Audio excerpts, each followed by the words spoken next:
All right, guys, we are getting started. All right, so welcome to another episode of Tech Talk, where we show you how to embrace technology to move your business forward. I'm Remya Warrior, the chair of Tech Talk, and today we are celebrating our first anniversary. I cannot believe it's been a year. Time flies when you're having fun.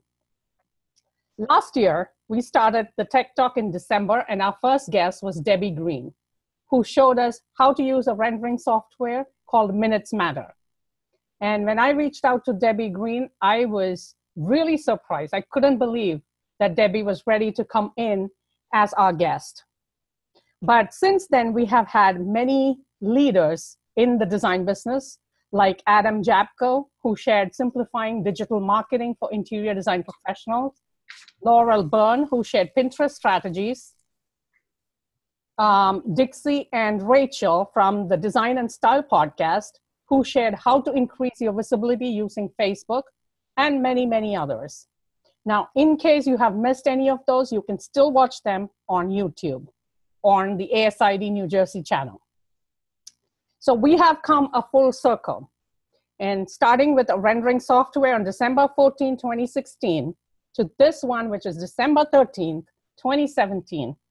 This is our first anniversary. So happy anniversary, everyone. And now, let me introduce you to our guest today.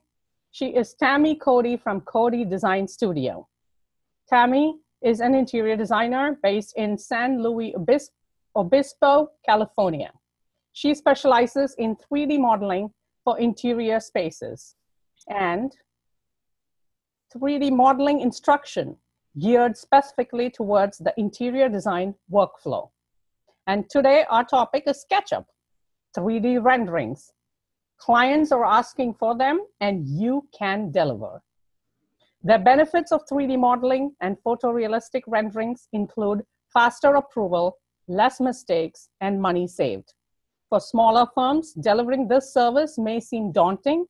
However, clients are asking for these drawings and they are easier to deliver than some may think.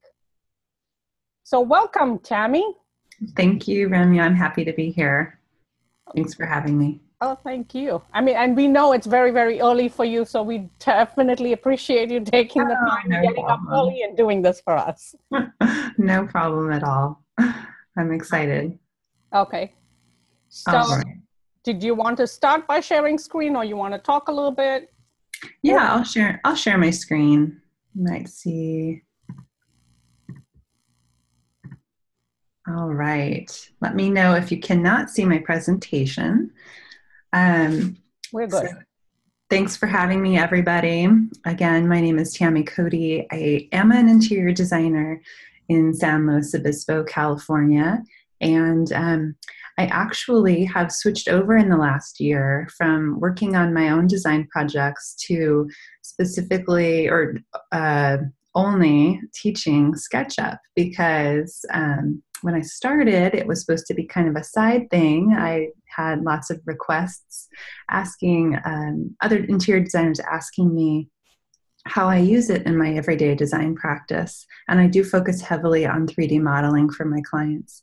And so the demand just went way up. And once I told another designer what I did, I just quickly realized the need for it. And it snowballed very quickly into online courses and live trainings around the country. This year, I'm thinking we're in 2018, but we're still in 2017. So 2017, I traveled a lot to different firms and different cities and teaching SketchUp just because the need has been so high. So that's my specialty now is teaching SketchUp, and I still have a very few of my own clients. So I'm excited to share this with you today. And let me know or let Remya know if you have any questions throughout, and she'll pop in. I cannot see the chat while I'm presenting, but she will let me know if anybody has a question. So this is my topic. Clients are asking for it, 3D modeling and photorealistic renderings, which I will explain the difference between those two in a moment. But how can you deliver that? So let's talk a little bit first about what is driving the need for 3D visualizations. So what do you think? Any guesses in the chat as to who is driving the requests? What is all of a sudden, why are so many people asking for these 3D renderings? Any guesses? My guess is HGTV. Oh, that was Property me. Brothers. Rana says Property Brothers. Yeah, there we go. HGTV. Yes, our clients are watching it, and that's driving so many things that our clients, how they view a remodel or a new build or even just a styling project. HGTV is driving the need. If you've looked over Joanna Gaines's shoulder when she's presenting to clients, she is using SketchUp. I don't think that she's doing the photorealistic renderings. I think she has a team for that, but I'm not even sure she's building her own SketchUp models. But we are seeing a really high demand for the renderings and the 3D modeling because of HGTV and shows like that. And so good or bad, I'm not really here to say anything good or bad about HGTV. It's just the way it is. And like so many things, clients are saying, hey, I want that. They can have that. How come I can't see what my space is going to look like before it's built? Mm-hmm. And so that is one of the major drivers. So like Remya said, there's benefits to 3D modeling, but there's also downsides. So as you can see on the right, we've got 3 different images. And this was a quick rendering that I did for a client, a kitchen or an entire house remodel, but the kitchen specifically in this image, she had some thoughts that she wanted to in the middle picture there, she wanted to run the wood up the that tall pantry and above the refrigerator, and it was really easy to switch out that material and show her how that looked compared to other options. So that is definitely a benefit. It's hard. It's even hard for me to visualize how it will be sometimes, but it's especially difficult for the client. So being able to show that is just really, really handy. So color options, talking the client in or out of a decision. I've had clients come up with really wacky ideas, and if it's easy for me to draw it up real quick to show them the scale or the pattern, it really helps. They see what I see in my mind to be able to talk them out of that. Realizing a design won't work. I've done that many times. Just small tweaks in my design, which obviously saves time and money. And being able to pull documentation from your 3D model, once you've built it, you can pull elevation drawings, plan views, site plans for permits, for orders, things like that. So not just the visualization, but being able to use that 3D model for the purpose of documentation is really really important and really helpful. So the downsides of 3D modeling, though, can be the time that it takes to build the model if you're doing it yourself or waiting on someone else to build it, and the price. So I can tell you what I was charging, and that might be helpful. And you can kind of shop around if you're wanting to outsource it to somebody else. But I think that when I was starting to draw for so when I say what I was charging, I'm talking about charging to other designers. So as my business had morphed, I went from offering these drawings to my residential clients that I was helping with their remodel or new build. And then it morphed into offering these drawings for other designers. Because they wanted to offer it to their clients, but they didn't have the time or maybe not the desire to learn how to draw these. And so they wanted to offer it, so they outsourced it to me. So they would tell me the specs and the dimensions, and then I would draw these for other designers to the trade. And I would charge them less per hour than I was charging my clients. So the reason for that is if you decide to outsource, like anything else, you need to be able to mark that up. And I think that that's really important. And I know some of us have a hard time marking up somebody else's time sometimes, but if you are managing the drawings for somebody else, you're putting time and effort into that. So being able to mark up those hours for your client is really important. And so I had it to the trade rate. And so I'm not sure how other designers work that, but that's how I did it. So in this area, we're in a rural area. And I know I was charging a little bit too little, but to my clients, I was charging $75 an hour, but to the trade, I was charging $45 an hour. And the reason for that was that the onboarding process is a lot easier for designers. So if I were to gain a new client that was a designer, I know that they're going to bring me multiple projects and it's just going to be really quick and painless. They're going to send me the specs, they're going to send me the dimensions, and I'm going to draw it. It's very straightforward. Whereas with my residential clients, there were, the initial visits that may or may not be charged for, lots of contracts and things like that, and lots of things that were difficult to charge for at times. But with these types of projects, it's very straightforward. Anytime I open an email or answer a call or open my computer to draw, I was charging for that. So it's very straight across. I was charging $45 an hour. I've seen other designers charge that. 45 is kind of standard, maybe a little bit on the low side, really. But I would say $45 to $60 an hour is a good rate. Or they charge per space. So I've seen $300 to $600 a space with 2 revisions, and then multiple angles might be a little bit more than that. So time and price, you are waiting on those designers if you're not doing it yourself. And I've had designers who want changes, but of course I have a docket of other clients. So it's tricky to wait on somebody else for those changes to be able to then turn around and present again to your client. So that's something to take into account. And then the last one is a client getting attached to something in the drawing that's just a representation.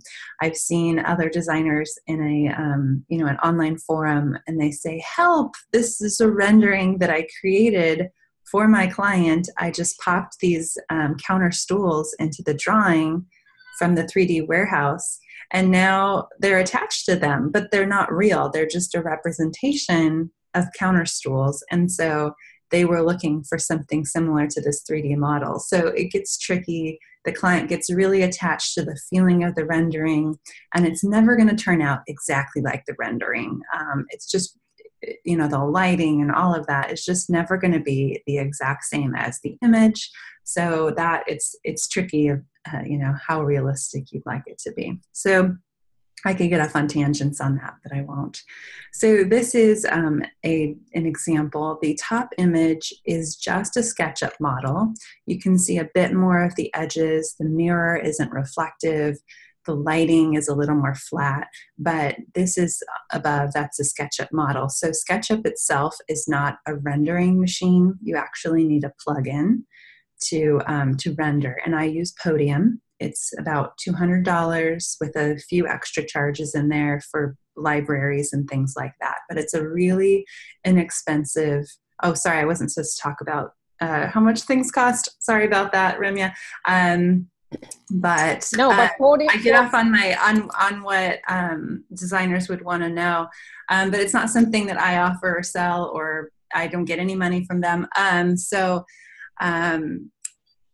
I digress, but so this is what I use, Podium. That's a photorealistic rendering below. So that's kind of a difference between just a model and a photorealistic rendering from the same model, but turned into more of an image. And that's what a lot of our clients are looking for. But so these are your different options. You either add it to your skill set. You have an in-house employee in some cases. It's not always smart to have the principal designer take the time and the effort to learn and sit down to draw it, because those models do take time to draw and work through. And it's not always worth it for the head of the company to be taking the time to do that. It's sometimes easier to have an intern or an assistant or just another designer on the team to do that, or like I said before, to hire out. So those are the options. And then the other thing is sometimes our clients don't need this.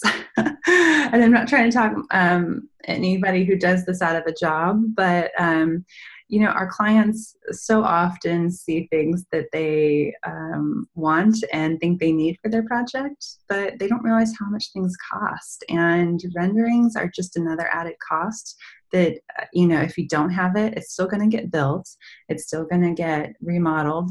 And they don't realize. So I think, it just takes those honest and open conversations with our clients to let them know that this is an expense that will be added to their project, and they may decide they don't want it, and that's fine.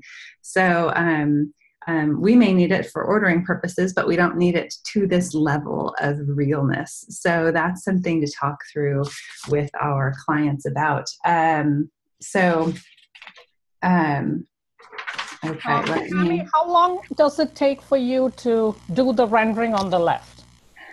On the left. So this was it just depends on the space and the detail. And, it's just like anything else in the design world. It just depends. There's a lot of variables. On the left there, that's my case study that I teach from.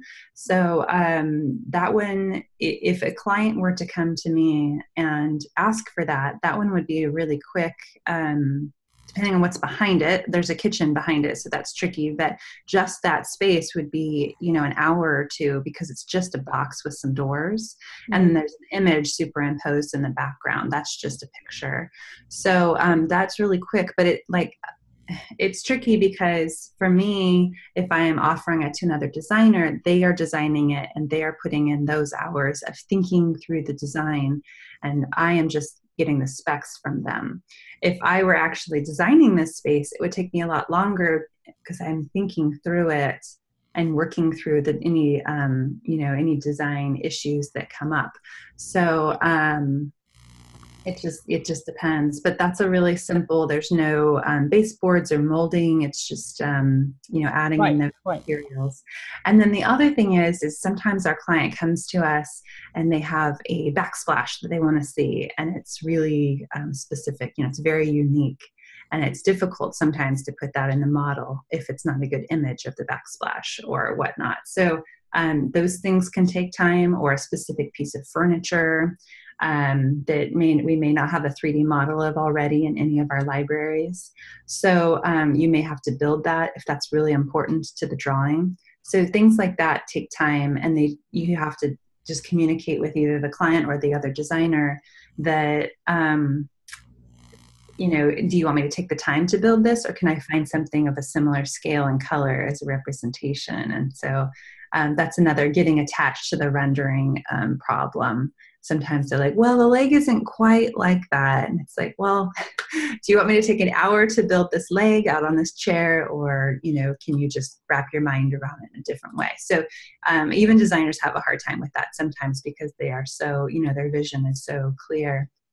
But, and also I wanted to mention, if anybody is interested in offering these services to other designers, there is a big need for that. I see a lot of people asking for drawings, and if you love to draw and you love to be on your computer, that's a big thing, is you spend a lot of time at your desk on your computer. There's a big need for that. So if somebody's struggling to find their niche, this is a great one to get into because the need is so high. Let me see if I have any more. That was my, I forgot about this slide. Tipping point is, do your clients need it actually? And if you are thinking of offering this yourself, like if you're thinking of learning, do you actually enjoy spending time at your computer? Like for me, I don't enjoy spending time in tile stores. I would rather be at my computer working through the design in SketchUp than out looking for samples or, on site or shopping with the client or whatnot. So I don't actually enjoy that part of the design process. This is what I love. So, and there's one more thing I wanted to talk about. I don't work for them, but this is something that I've been using recently, is this canvas sensor. I just wrote a review for them on my blog if you want to pop over there and see it. But this is kind of a nice middle ground to building the model. is that you can scan a space with this iPad attachment. It will build it will build a 3D model for you. And it looks like the one on the bottom left there. And then you can build out your design on top of that model. So it's nice because you don't have to measure the space, and you don't have to build the model from scratch. So there are nice middle grounds with this. And that was just something else I wanted to talk about if that seemed overwhelming to somebody to build from scratch. So I'm going to do a quick demo. If anybody has any questions, please let me know. But this is SketchUp. This is a kitchen that I built in SketchUp. Oh, and we're doing really well on time. Sorry, I just kind of flew through my presentation. But this is SketchUp.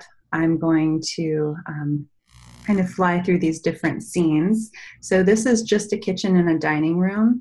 It is not, obviously it's not an entire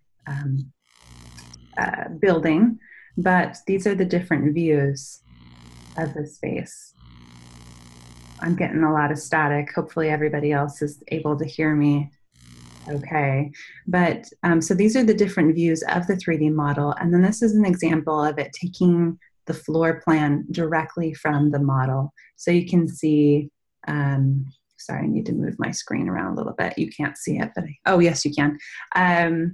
So we've got some design documentation in here, and you pop through the different elevations, and these are not dimensioned in SketchUp. They can be, but I prefer to use SketchUp Layout, which is this icon here. That's only available with SketchUp Pro, but it totally changed the way I do business. Let me see if I've got it open here. So here is, this is Layout here. So Layout is basically the design documentation side of SketchUp. We set up all the views for our SketchUp model, and then we put them onto pages in Layout, and that's what I mean when I say Layout. So these are the different views, and then we would dimension and call certain things out within the documentation side of things, which is Layout again. So we've got all these different views, and then we can get detail shots and so on. And we've got, lots of fun styles. So that is just one example of a 3D model. Does anybody have any questions that pertains to any demos that you want to see?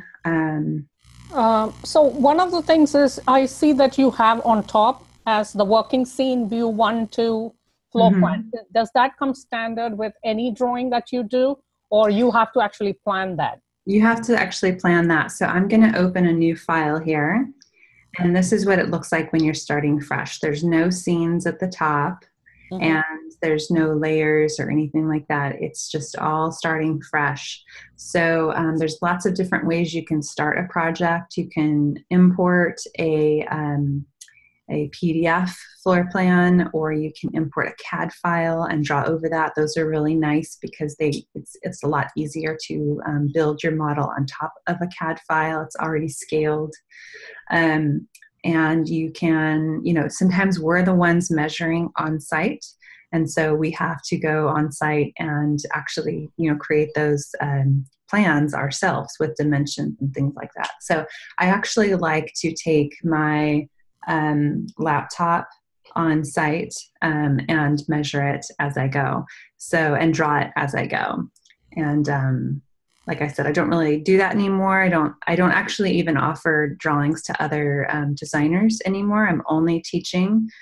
So those pricing that I was telling you earlier, that's not even a thing anymore. I've moved on to only teaching. So, but that's a tangent. So yes, there's lots of different ways to start in SketchUp, but this is the base, what you see when you open up a new file. Right. Yeah.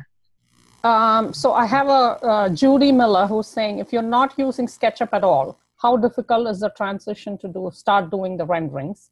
And can you import a Corel Draw file? Can you say the first question again? So if you are not used to SketchUp at all, how Uh-huh. long would it take for somebody to transition into doing these renderings? Ah, so the renderings is kind of like an art form. Renderings are kind of like using a film camera.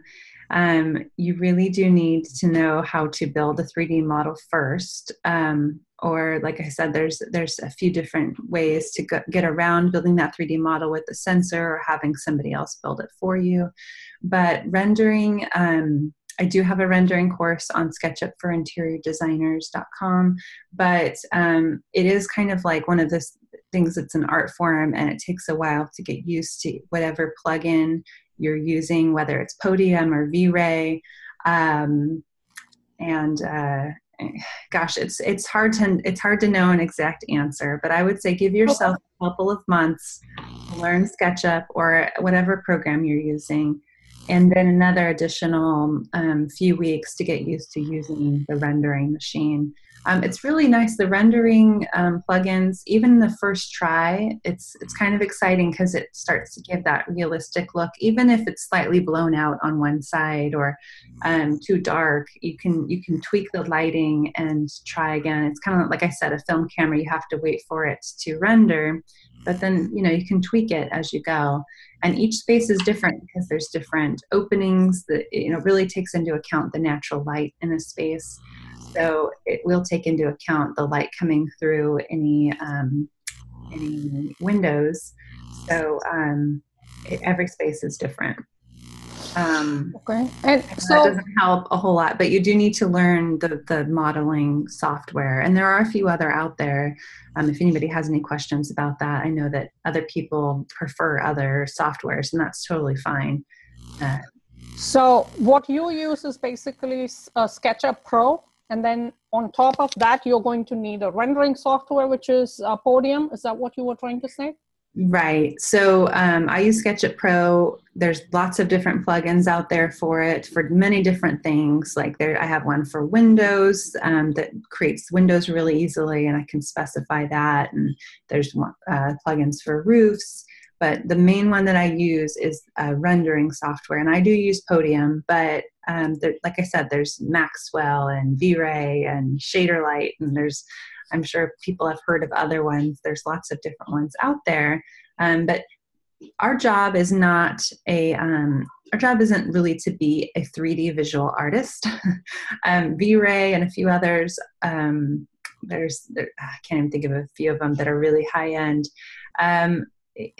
Our job isn't to create a photo of the space for our client. I mean, if they really want that, I would suggest outsourcing it, and they can pay for it. But it's not a good use of our time, in my opinion, to spend so much time on a photo of the space before it's built. All we need to do is give them a feel for how the space is going to be, and when we're standing in it, the massing of cabinets and furniture and the scale of things.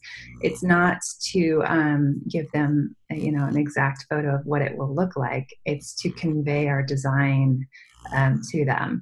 So I work through problems with them and decisions. So I don't think I would get too hung up on how realistic or unrealistic the image looks. But in my opinion, Podium does give me, I can switch back to to this here. But I mean, that is, it's a lower resolution render. Even the one on the bottom here, this is a lower resolution. It takes about 15 minutes for it to process. And that is, in my opinion, good enough. Right. This one on top here, this kitchen, that's a low resolution rendering, and that's in Podium, and I think that's it conveys my design. It gives them a feel for the space and the materials and the massing, and that's what our job, I think, is to do. So we're not creating these renderings for a television show. Right. So Tammy, I have a question. So okay. Sandra asked, can we access a library of the exact product image and specs for the plugin? Can we access a library? So The exact product images and the specs for the plugin. I'm not sure what she means by that. Like if we already know that, okay, this is a product that the client is interested in, can we actually send you a picture of that product, and can you actually add that into your drawing? So not really. The model of the furniture has to be built, unfortunately. I wish that were the case, that you could just, put in the image of it and the specs, but it's actually a little more involved than that. You have to have you or somebody else build that model for you. There are services like Form Fonts that you pay a fee, a monthly fee, I believe. I don't know what the specifics of that are, but and then you can request certain models be made, and they will decide if they can get to it or not. But other people have requested models, and you have access to those. So those are real world products. But what I often do is I find a good representation for the product, and then I sometimes I alter that. I actually haven't yet to build a 3D model of a product that somebody's asking me to draw, just because it takes too much time. And so what I will do is I'll find something in a 3D warehouse or in a library or just online in a 3D, library, and I will alter it. So I'll change the material or change the scale or change, something about it, change the leg or whatever of it. And I'll say, I know that this isn't the exact, but this is a representation for what we are going for. So, yeah. Right. So Ruth asks, have you ever tried Atlantis, and how does Podium compare to Atlantis? Oh, I'm sorry. I haven't heard of that. Atlantis. Okay. Sorry about that. No, that's awesome. I mean, we don't know every single thing anyway. So that's I'll have to look into that. I haven't heard of that. Sorry. Okay. Francine asks, I learned to render from an actual floor plan with vanishing points. So is this going to be helpful for her? With vanishing points. That's a new one for me as well. Render from an actual floor plan. Yeah, sorry, that's a new one for me. It's not helpful to So Francine, are you did you mean like doing it on a computer, or whether you are going to actually sketch it up yourself? Because I know when you were sketching it up on a piece of paper, that's something that you have to keep in mind, the vanishing points, and then you draw the 3D or the perspectives based on that. So Francine, just make sure you reply to that particular question. Yeah. Expand. That is what you I'm meant. not sure what you mean. Maybe you could expand on that, Francine. Yeah. Yeah, thank you. So Ruth asks, do you usually use the objects from the 3D warehouse? And what do you do if you cannot find an object that represents the feel for the space? So I guess partially, I think that's what you had mentioned, right? That you take some of those and then you try to change it out a little bit. Yeah, I do use the 3D warehouse a lot. And there is, the SketchUp 3D warehouse is tricky because anybody can upload a 3D model to it, which is great and awful at the same time, because there's a lot of crud in there. So what I do is I spend some time, like if I have a free moment, to just kind of look around. It's kind of like Pinterest for me. There's different ways to organize collections. And so I will go on to other people's profiles. I have a profile on the warehouse. If I'm signed in, I can see my profile and I can collect items from other people. So I'll search through other people's collections and follow them or save them for future models. And I know that's not helpful if something looks kind of abstract or super unique, but for the most part, I'm able to find what I need in the 3D warehouse. And I spend some time kind of looking through collections and what other people have built. Yeah. Okay. And Francine talks about, okay, so she asks, yes, do we need the fundamentals? So basically she was trying to find out if like you need to know those fundamentals. So I guess you probably don't when you're doing a SketchUp, right? Yeah, SketchUp is kind of its own thing. There is some crossover, like for people who know CAD, there's some crossover. So depending on what what program you were using to do that, or are you talking about by hand?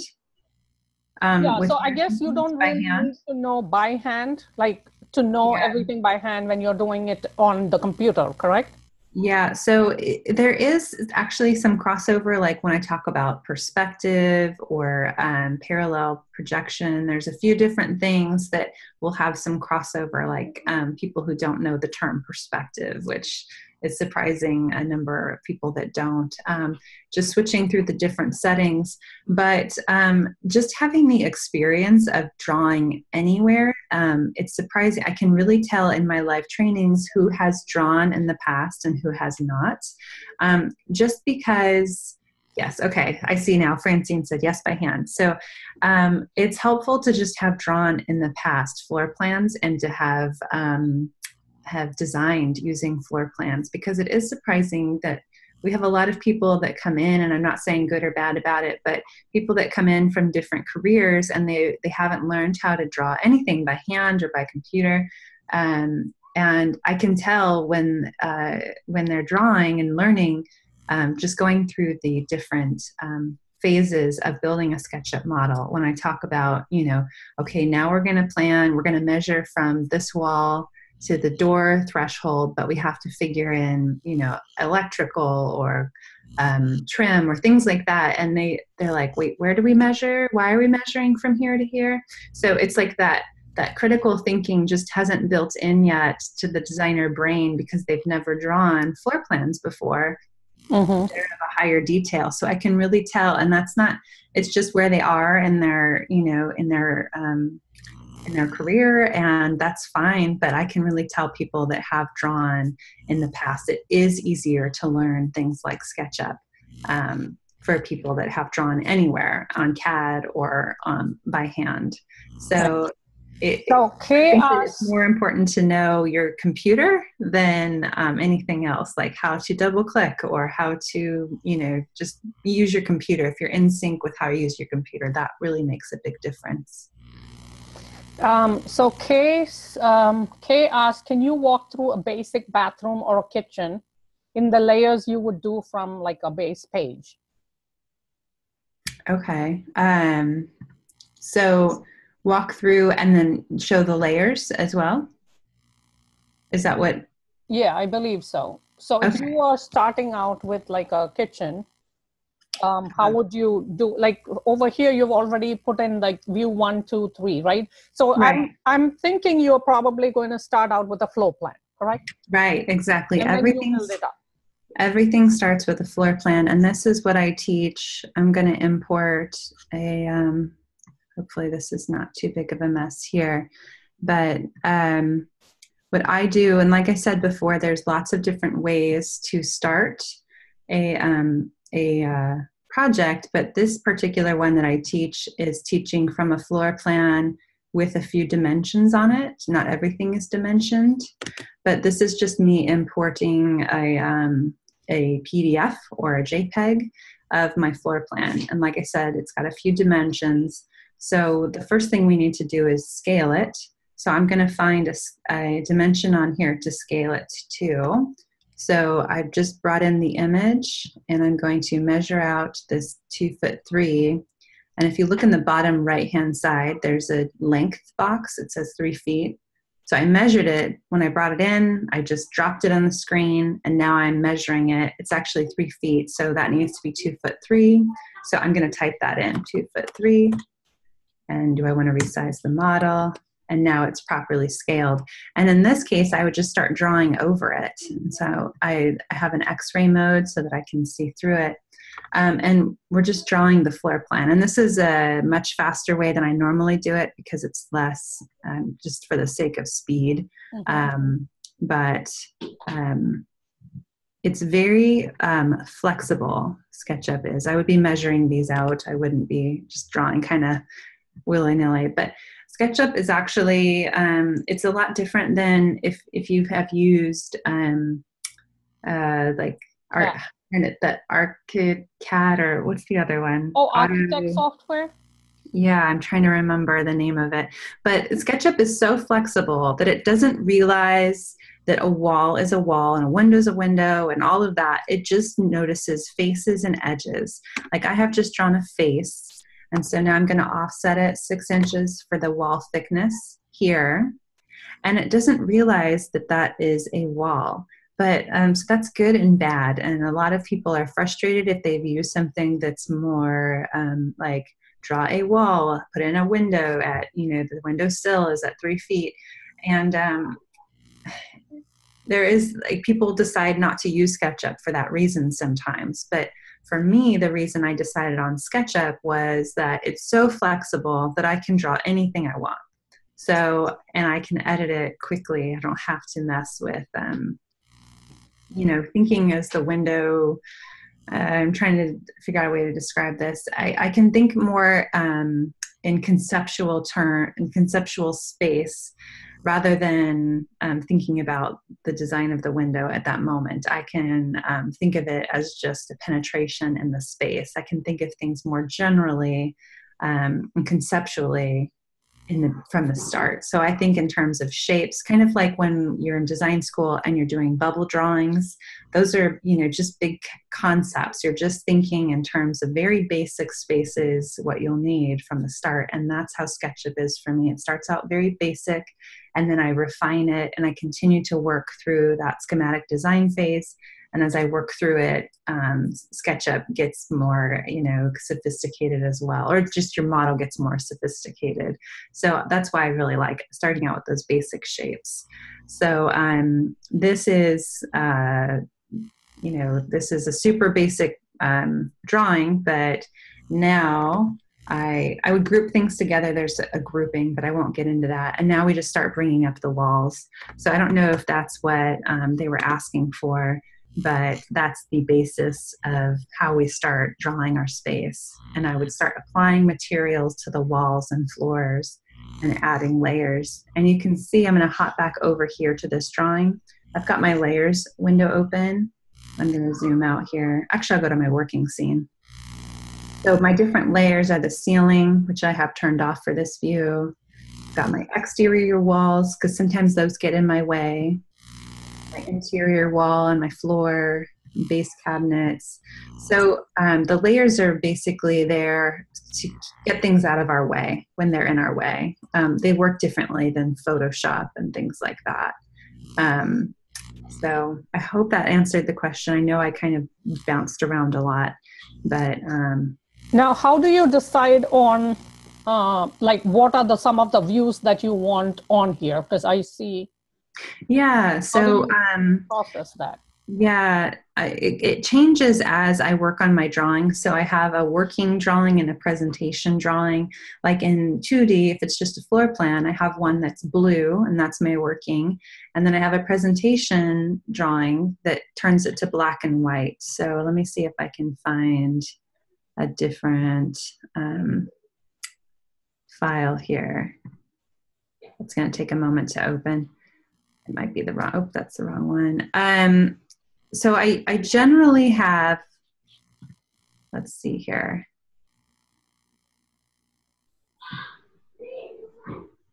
Here we go. So this is my working drawing in 2D, and this is my floor plan. So when it's a really basic 2D drawing, it's just a few scenes, because I have my presentation, and then when I work on it, I need these faces to be blue. But in a 3D model, I generally have a working drawing that I always use to pop out of my drawing, and then I zoom in on the space that I'm working on. I've got my floor plan for documentation, and I can move things around with this as well. And this is nice because it's dynamic. If I decide to move these chairs 2 feet to the left, it will change in the floor plan. And then I give my client a couple of different views from every space. And then it just depends on the documentation needs for that project. So if we need to document the cabinets, we have different elevation views. But in general, I just start with a few different views for each space, and then document whatever I need to document, which is the elevations and the floor plan, and any detail shots as well. Okay. Judy Miller asks, is the sensor tool only for a tablet? I believe so, yes. I don't know if they have any plans to get one for a phone or not, but I think at this point it's only on tablet. Not sure on that. Okay. Lynn asks, how do you control the color in the rendering? I have SketchUp 16 Pro, and what is your take on 3D Max program? Okay. I don't use 3D Max as part of my workflow, so I don't actually have a take on that. It's interesting. I started using SketchUp 8 years ago when I got started in the design world, and I just have always used I use what is native to SketchUp in my workflow, with the exception of a few plugins. And then the question about the color in the rendering, I'm not sure you're talking about within SketchUp or within the rendering program. But if you're talking about in SketchUp, you can see just in this drawing here that when I turn off my shadows, this is maybe what they were referring to. The ceiling now looks gray, even though it's actually white.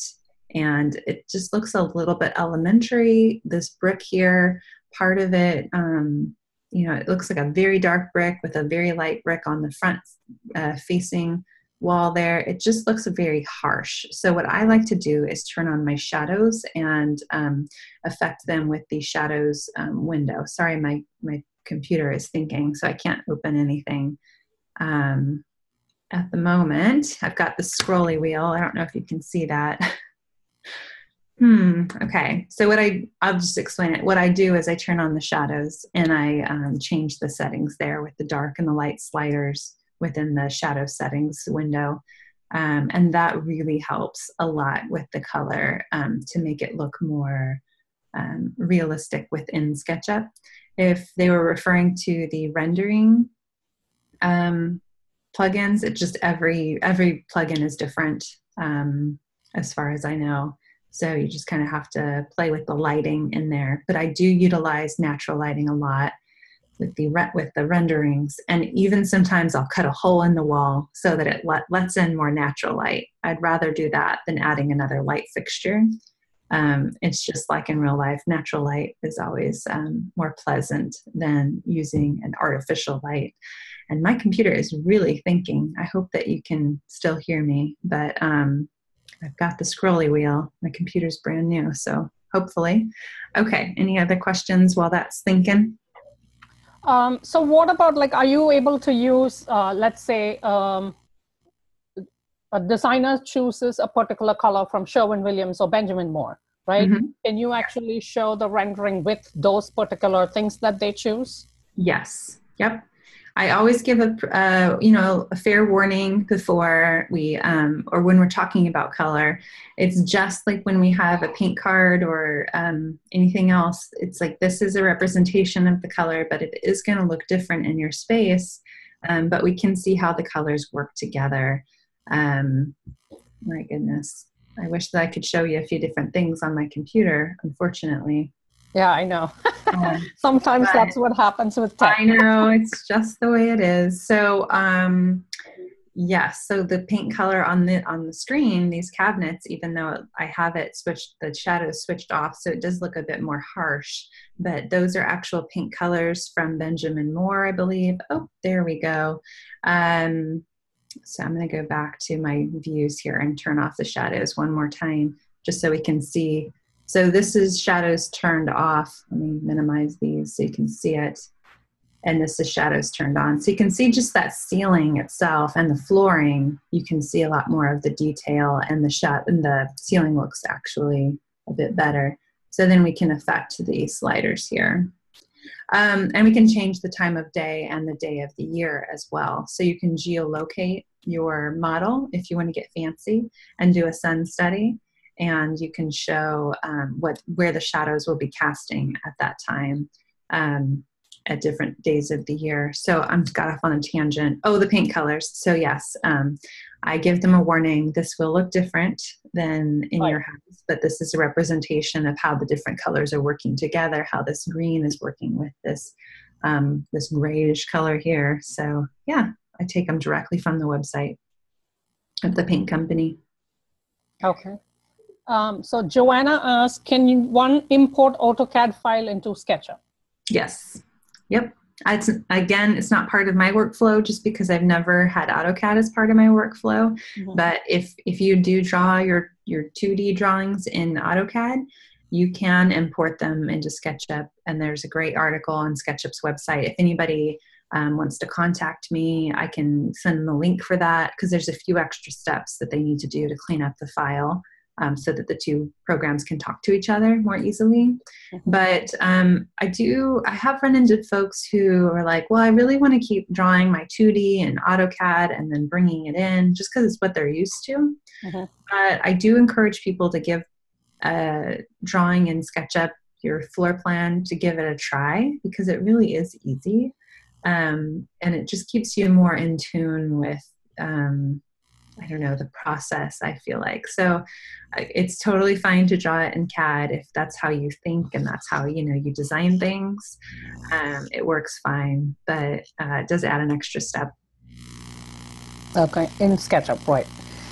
And Judy Miller asked, how about Coral CAD? Coral CAD? Mm-hmm. How do you spell that? I'm not seeing that question. It's actually in the chat section. Okay, let me see. CORELCAD. I don't know. Again, sorry. I haven't used other programs as part. I'm really, I'm not super dedicated to SketchUp, but I just, that's what I teach. And so that's what I research. I really keep most of my workflow native to SketchUp. Right. Yeah, I don't know what Coral CAD is either. So. Yeah, there's so much I need to look up now. Right. So Linda Kitson asks, are there different versions for Mac versus HP? Good question. One easier and one more difficult. Okay, so yes, when you download SketchUp, there are different versions. And there's actually, this is a tangent again, there's a free version called SketchUp Make. But they did not update it for 2018. I think they're eventually going to do away with that. It's going to be a browser-based version. So if you want to try it for free, I suggest looking at the 2017 version. So it's very robust. It's got a lot. You can learn SketchUp on it completely. But okay, so Mac versus HP. But when you go to download it, you have to choose, the software for a Mac or the software for a PC. And the PC, it's just a little, in my opinion, it's a little more clunky, like if you're on a Windows machine, but it still works the same. There's just a few extra steps. Like when you add a layer, there's just one extra step, where on a Mac, it's a little more streamlined, but it's very slight. It's not, I wouldn't, if you have a Windows machine, it's not like, oh, you need to use something else. The differences are very slight.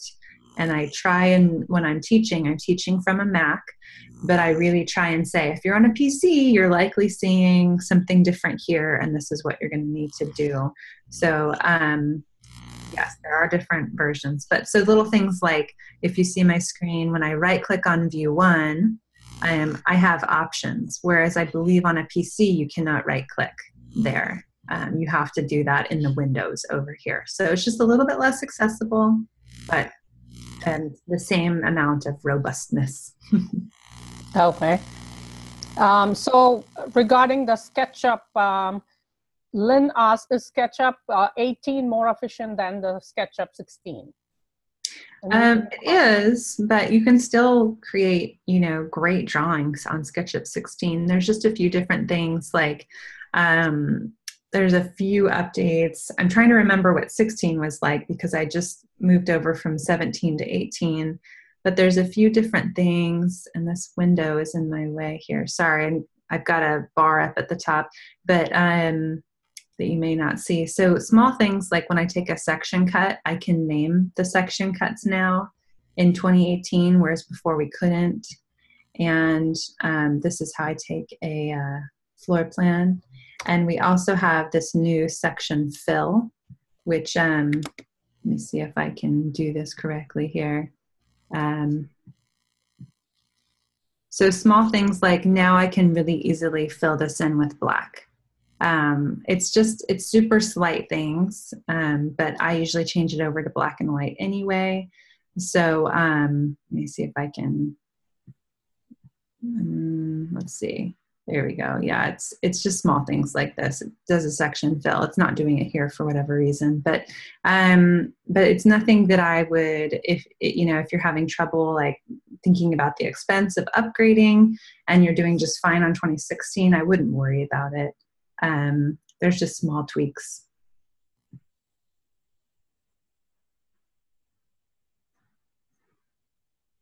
Cool. Any other? Oh, I see one from John. Can you import an image of wallpaper and tile for a camera, from a camera? So if you are taking an image of it, if you're taking a picture of it yourself, it's going to be kind of tricky. So for example, let's say in this backsplash here, most of the textures that I put into my drawings are custom textures. They're not from SketchUp's library of textures. They actually don't really work on their library because they know that people will just import custom textures no matter what. So they just let them do that. But let's say I'm bringing in a texture for this backsplash. So I'm going to go to File, Import.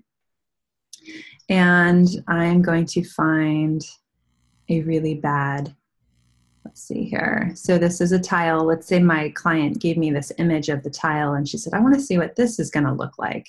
It's this image right here. And you can see that it's kind of taken at an angle. I know it's hidden behind one of the cabinets at the moment, but it's distorted a bit. The picture is taken at an angle. There's some darkness on one side, lightness and shine on the other. So when I apply it to that space, you can see the seams. So what you need is a seamless image like was in there before, where you cannot see where the image starts and stops, and it stacks vertically and horizontally. So if you have a good image of that, you can, and it's straight on with low shine and no distortion, it will stack nicely.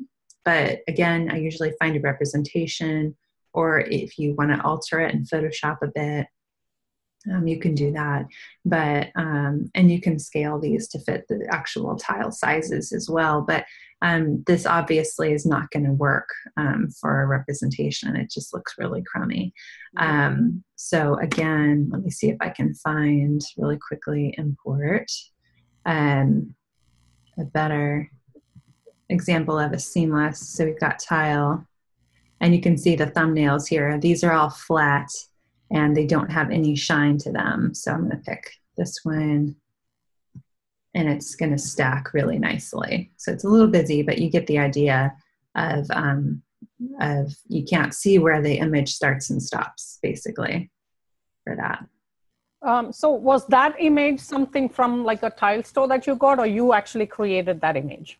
So sometimes you can find a good image from a tile store or a flooring sample or whatnot. The image, you can take that, and sometimes even if you can see the seam slightly, sometimes it's a better representation. But there's also lots of libraries online. I think SketchUp, Texture Club is a good one. They just have just hundreds of textures available. Lower resolution, that one gives you 15 a day, or you can upgrade. I just do the 15 a day, and I start my library and I just look for it as I go. I haven't had to pay for a texture yet, and I can usually find what I need. But again, if it's a really unique tile, you have to either take a good picture of it or decide whether or not that's important to the drawing. Anything's possible, but it just takes time. Right. Yeah. Okay. Okay, Francine asks, can you use a floor plan from Minutes Matter? I don't know. As long as you can export the floor plan. So if I go over here to File, Import, these are the types of files that you can import. It's a very long list. So if you can export it as a DWG, which is like an AutoCAD file, or DAE, I believe, are something similar. So you just have to be able to export it in one of these formats. And if worse comes to worse, you can always export it as a PDF and trace over it, which is what I was demonstrating in the beginning there. So it just takes a little bit longer. It doesn't come in with actual edges. It just recognizes it as an image. So you just have to trace over it. But I've never, used Minutes Matter. There are a few programs that I'm looking into, like 2020, that build 3D models. And I've heard that those files import very nicely. So I know that doesn't help with the Minutes Matter one, but I've never imported something from that. Okay. So in 2020, I can actually do what you just did with the with any wallpaper or tile or anything, I can actually put that in. In SketchUp. Yeah, I'm not sure about 2020. I don't use it every day, but if you're building, if you're building your cabinets out in 2020, you can export that file and import that model into SketchUp and then build the rest of the room around it. Because that's one of the frustrations that designers have had with 2020 is the rendering is not as high quality, and it's not really built for building entire houses. It's more of kitchen and bath. Right. So there are programs like that where you can build it out and then just import those pieces into your entire your bigger picture model. So, right. Yeah, and I do know that 2020 works with SketchUp because once I put that in, I can actually import like a person from SketchUp and then put it on my 2020. So it looks like in the kitchen, I can show somebody standing there and stuff like that. Yeah, exactly. It's pretty cool. Yes, yeah, absolutely. So it's nice that all these programs talk to each other. I wish I had a repository of what worked and what didn't as far as the different programs. But unless somebody said, if you want to send me your Minutes Matter file, I'm happy to try and open it on screen with somebody. I can do a screen share. And if anybody wants to say, hey, does this open okay in SketchUp? I'm happy to open that. I love to learn about those different programs as well. So I see Judy's asking, what is the name again of the texture source? There's a few different ones. Textures.com, I think, offers 15 a day. And the one that I mentioned that I use a lot is called SketchUpTextureClub.com. And the website's a little bit, it's not like one of those beautifully designed websites, but they have a lot of good textures in there, lots of good libraries of textures. So again, SketchUpTextureClub.com. Okay. Now, now I understood what Podium does. I'm not really sure as to what you said about Canvas Sensor. So can we just get back into that? Yeah, let me see if I can pop back over to my presentation real quick. All the way down here. Okay. So this is, you can see in the top left, that's me holding the iPad with the Canvas sensor attached to it. It's an attachment. So you pay for the attachment, and then you scan the room. So you basically just stand or you walk throughout the room and it scans it, and you can see it on your iPad, the scan of it as you're walking. And then you submit that to Canvas. And that's another small fee for every space you submit. And in my opinion, it's worth it to not have to measure it, that small fee every single time, and to draw that initial model. And then what it gives you is a SketchUp or an AutoCAD file that you can just open right away in SketchUp. So then you can, this, I know it's a small image of it here, but this bottom left-hand corner is a file. It's already layered, and some of the electrical is in it. If you could see the electrical in the scan, they put that in there as well, any molding, things like that.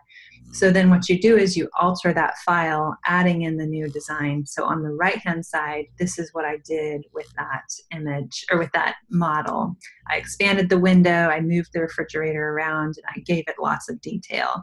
So It's just, it skips over the step of having to build that base model, and it skips over the measuring step as well. And this is when I was demoing it, this first one here in this kitchen, and it was just so nice because I could talk to the client as I was scanning, whereas when we're measuring a space, I cannot talk to the client because I lose my train of thought and it just takes me a while. So this is it's like down to the 16th of an inch accurate, and it was super helpful. So again, I don't work for Canvas. I don't, it's just an extra tool. And I did a longer review on my blog, like I said before, too. Okay. And Tammy, can we share your email address and your website so that people? Oh, absolutely. Yep. I should have had a screen with that one, but you can see down here on the bottom, SketchUp for Interior Designers. I know it's a long URL, but it is sketchupforinteriordesigners.com. And I'm currently re-recording my courses for online. So if you hop on there, you won't see them yet. In the next couple of days, I'll be releasing those because we had some updates with the 2018 release of the software. So I'm re-recording right now. I'm almost done, but you can sign up for my newsletter and on there and know when that's released, or just email me.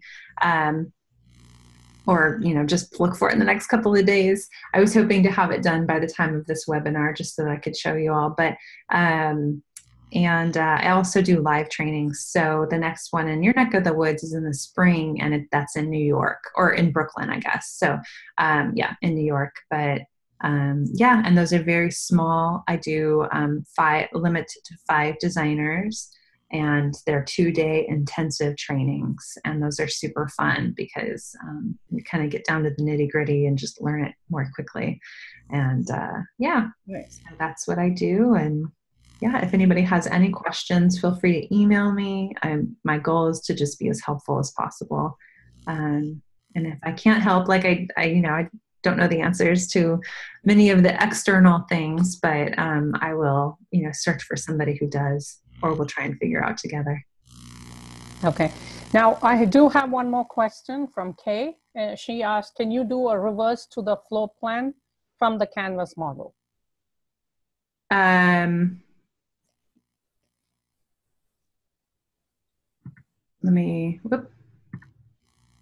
reverse, let me open the chat here.